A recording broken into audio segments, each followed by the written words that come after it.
निलंगा तालुक्यातील रामलिंग मुदगड येथे गायरान जमीन मुख्यमंत्री कृषी सौर वाहिनी योजनेअंतर्गत 33 केवी उपकेंद्रासाठी देण्यात आली आहे. पण येथील गायरान जमिनीवरील डोंगर पोखरून गौण खनिज उत्खनन करण्यात आले आहे. त्यातून सरपंच, उपसरपंच, ग्रामसेवक, तलाठी मंडळ अधिकारी, तहसीलदार, उपविभागीय अधिकारी यांनी महावितरण महापारेषण लिमिटेड कंपनीसोबत आर्थिक व्यवहार करून गौण खनिज विक्री केली आहे. याचा पाठपुरावा करण्यासाठी गेल्या 10 दिवसापासून जिल्हाधिकारी कार्यालय लातूर या ठिकाणी बेमुदत धरणे आंदोलन सामाजिक कार्यकर्ते शिवानंद मठपती हे करत आहेत. मी मौजे रामलिंग मुदगड येथील शिवानंद शिवशंकर मठपती असून या ठिकाणी उपोषण बसण्याचं असं कारण आहे की आमच्या गावामधील गायरान जमीन सर्वे नंबर 215 मधून उत्खनन होत असल्याबाबत व तसेच त्या ठिकाणी 33 KVR मंजूर झालेला आहे. पण ज्या टायमाला हे 33 KV मंजूर झाल्यानंतर त्यांना खुली जागा देण्यात आलेली आहे. परंतु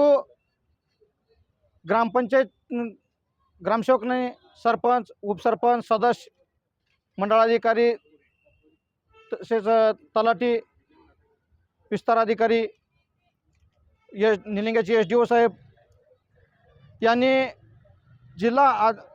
जिल्हाधिकाऱ्यांची फसवणूक केलेली आहे अशा पद्धतीची. कारण त्या ठिकाणी खुली जागा दर्शवलेली आहे.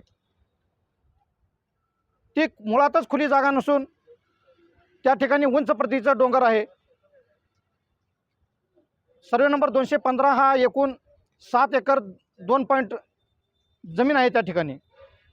परंतु ह्या ठिकाणचं जर डोंगर बघायला गेलं तर ते 3 ते 3.5 एकरमध्ये डोंगर आहे सध्या परिस्थितीला, आणि खुली जागा बाकीची आहे. परंतु त्या ठिकाणी सबस्टेशन न करण्यात ते त्या उंच प्रतीचं जे डोंगर आहे त्याला JCBच्या सहाय्याने, ट्रॅक्टरच्या सहाय्याने, पोकलेनच्या सहाय्याने ते जमीन उद्ध्वस्त करण्याचं काम ह्या 33 KVवाल्याचे जे गुत्तेदार आहेत त्यांनी व आमचे औशाचे आमदार अभिमन्यू पवार साहेबांच्या मार्गदर्शनाखाली हे काम चालू आहे. कारण आता विधीतनं 2 तासाच्या अगोदर मौजे रामलिंग मुदगड येथे जाऊन अभिमन्यू पवार साहेबांनी अशा पद्धतीचं वक्तव्य केलं की त्यांना शोभेल असं वक्तव्य नाही. कारण मी त्याच मतदारसंघातला असून गेली 15 तारखेपासून आम्ही उपोषणाला या ठिकाणी बसलेलो आहे. 10 दिवस झालेले आहेत, तरीसुद्धा अद्याप कुठलेही अधिकारी आमच्यापासून आलेले नाहीत. आमच्याकडे या लातूर जिल्ह्याचे पालकमंत्री येऊन गेले, तसेच आमचे खासदार ओमराजे निंबाळकर साहेब येऊन गेले, परंतु ह्या वरिष्ठ अधिकाऱ्यांनी कुठलीही दखल घेण्यास तयार नाही. कारण हे संपूर्ण जे कामकाज आहे ते अभिमन्यू पवार साहेबांच्या नेतृत्वाखाली तिकडे काम चालू आहे. तरी काम अशा पद्धतीचं आहे, ते खुली जागा त्यांनी बाजूला ठेवून उत्खनन करून जे उंच प्रतीचं डोंगर आहे ते उत्खनन करून त्यामधून आर्थिक व्यवहाराची लूट केली जात आहे. तरी संबंधित अधिकाऱ्यांनी याची सखोल चौकशी करावं या मागणीसाठी आम्ही गेली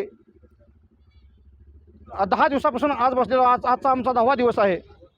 जर येणाऱ्या 1-2 दिवसामध्ये जर यांनी छडा नाही लावला तर आम्ही या जिल्हाधिकारी कार्यालयासमोर आत्मदान करणार आहोत. अशा पद्धतीची आमची मागणी मान्य नाही झाल्यास त्यांना, या वरिष्ठ अधिकाऱ्यांना आम्ही महागात पाडू, एवढं त्यांनी हे करून आमचं तातडीनं निकाली काढावं. औसा मतदारसंघाचे लोकप्रिय आमदार अभिमन्यू पवार यांनी या संबंधित लक्ष घालण्याचे सोडून रामलिंग मुदगड येथे गावात येऊन बघा काय सांगतात ते ऐका. मंजूर करायला मेहनत लागते आणि मुख्यमंत्री त्यावेळेस ऊर्जामंत्री होते डॉक्टर DC साहेबांनी आजही त्यांच्याकडे खात आहे, पण साहेबांनी आपल्याला दिले. पण काही लोक विरोध करतात असं मला कळालं. त्यांना उपोषण करायचं करू द्या, त्याला काय करायचं करू द्या. आपलं सबस्टेशनचं काम रुकणार नाही, तुम्हाला मी गॅरंटी देतो.